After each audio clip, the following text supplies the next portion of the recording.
মাশাআল্লাহ যারা গরু পালবেন তারা এখনকার যে আবহাওয়া, এই আবহাওয়াটা হচ্ছে কি আপনার হয়তো শীত, আবার দেখা যায় ফ্যানের চালালে শীত লাগে, আবার ফ্যান বন্ধ করলেই গরম লাগে।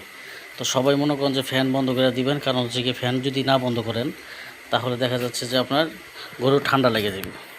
যদি কোনো গর্ভবতী গরু থাকে, যদি কোনো গাভীন গরু থাকে, সেক্ষেত্রে যদি ঠান্ডা লাগে আপনারা অবশ্যই ডাক্তারের পরামর্শ ছাড়া কোনো ওষুধ খাওয়াবেন না।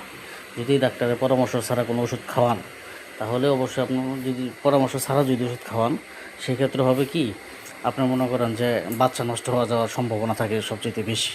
কারণ আমার চোখের সামনে একটা এরকম ঘটনা ঘটছে। সে নাপা স্টা খাওয়াইছিল। নাপা স্টা খাওয়ানোর কারণেই বাচ্চাটা মনে হচ্ছে বেড়ে আছে 6 মাসের বয়সে।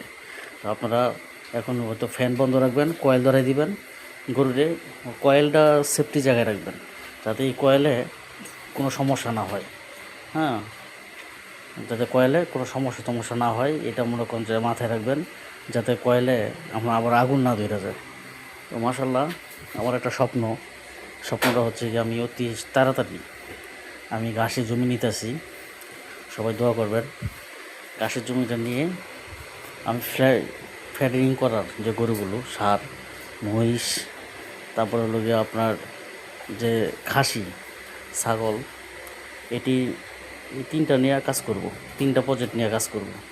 3টা প্রজেক্ট মাশাআল্লাহ মোটামুটি ষাঁড় থাকবে প্রথম অবস্থায় 3টা, আর আমার তো গাভী তো মোটামুটি আল্লাহর রহমতে এখানে এই যে এটা হচ্ছে তোমার মুরব্বি।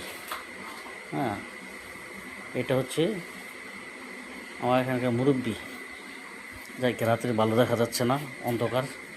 হ্যাঁ, আলোটা কম। এটা হচ্ছে মুরব্বি। তারপরে এটা শাহিওয়াল, এটা মনে করেন যে আমরা বিয়ানে 15 দিন সময় রয়েছি। এটা হচ্ছে গিয়ে ফ্লাগবি। হ্যাঁ, এটা ফ্লাগবি।